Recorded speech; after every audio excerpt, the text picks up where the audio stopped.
Good evening, everyone. I'd like to begin by expressing my gratitude to Chairman Ni and the China General Chamber of Commerce USA, your Chicago chapter, for inviting me to contribute remarks to today's gala. While I regret very much I can't be in Chicago tonight, I'm in Beijing. I'm pleased that our government is represented by Dan Kim, Director of the Commerce Department's U.S. Export Assistance Center in Chicago. I'd also like to warmly congratulate all of you on your 7th annual gala event.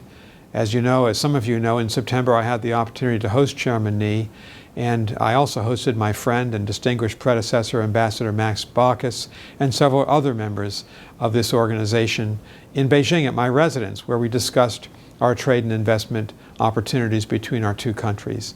I can report to you tonight that the U.S.-China relationship is more stable, and there's certainly better communication between our governments than was the case even 6 months ago.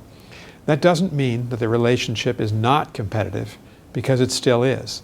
And it doesn't mean that we don't have major differences, because we do, across the board.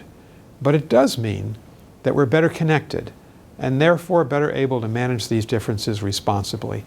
And in my world of diplomacy, that's progress.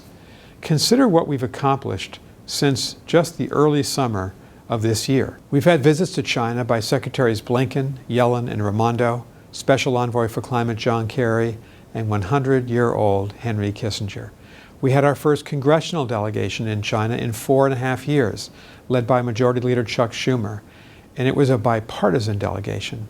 We also had Governor Gavin Newsom spend 8 days in China, the first American governor to visit in 4 years. And there have been other engagements. I joined National Security Advisor Jake Sullivan for 13 hours of discussions with Foreign Minister Wang Yi in Malta in September. Wang Yi visited the United States last month, where he met with President Biden, Jake Sullivan, and Secretary Tony Blinken. Special Envoy John Kerry met over 10 days ago with the climate negotiator of the PRC, Xie Zhenhua, at the Sunnylands Estate in California, and Secretary Yellen met Vice Premier He Feng in San Francisco before the presidential meeting. And during last week's meetings in California, Secretary Raimondo met with the Minister of Commerce, Wang Wentao, in San Francisco. And then, of course, the most important meeting happened, the bilateral meeting between President Joe Biden and President Xi Jinping on the margins of the APEC conference. I was at that meeting, and I can tell you it was a serious meeting. The President said afterwards it was a productive and constructive meeting. They spent over 4 hours together, the two presidents, at the Filoli Estate, 30 miles south of San Francisco. It was a serious meeting. It was a meeting that covered the entire range of U.S.-China issues, and we had some agreements that were made at that meeting. I hope you've noticed that we've made progress in our climate talks as a result of the meetings between John Kerry and Xie Zhenhua that I mentioned in Sunnylands. China and the United States are the largest carbon emitters in the world, and the world expects us to work together to tackle the climate crisis. The outcomes of the climate talks, which were very positive, demonstrate that we can make progress on this shared global challenge. Since China is the world's largest emitter of greenhouse gases, it will be impossible for the world to limit warming to 1.5 degrees Celsius without a stronger effort and enhanced ambition by China. As a result of President Biden and President Xi Jinping's meeting at APEC, we agreed to promote and strengthen dialogue and cooperation between China and the United States in a number of fields, including artificial intelligence and anti-narcotics cooperation. The agreement the two presidents reached on fentanyl was especially important.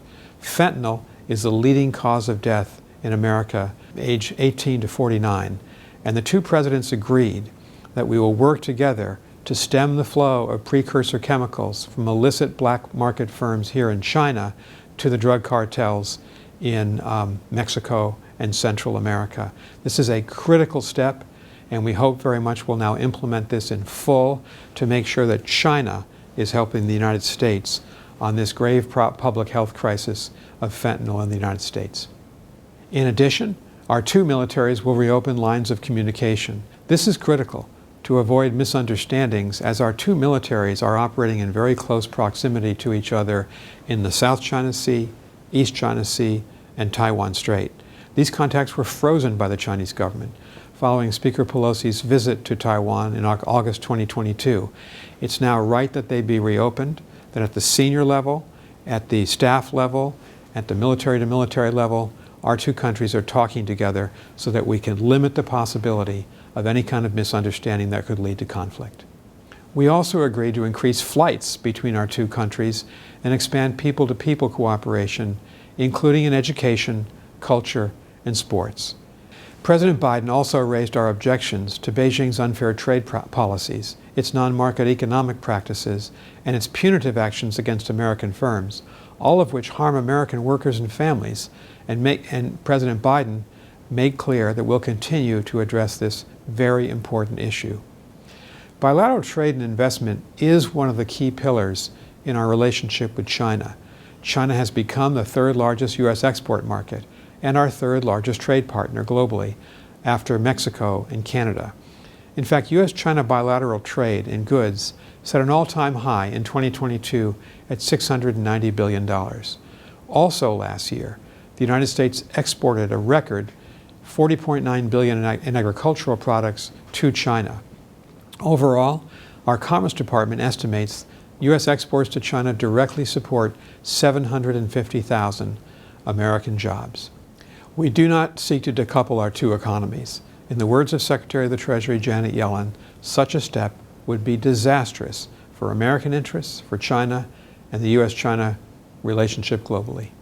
But as Commerce Secretary Gina Raimondo recently made clear in her meetings with Chinese government officials just last week, the United States will not compromise on our national security when it comes to the export of American dual-use technology.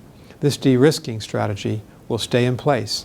It's sensible to keep our most sensitive technologies out of the hands of the People's Liberation Army and to bring the flow of critical minerals and materials much closer to home. This policy makes sense for American national security interests. It's been a pleasure to speak to you. Again, I wish that I could have been in Chicago at your dinner, but I'm back in Beijing from San Francisco working on all these issues in our great U.S. mission to China with 47 U.S. government agencies, people, public servants here from across our government working on behalf of the American interest. I wish all of you a successful evening, and please come visit us in Beijing when you're traveling in China. Thanks so much.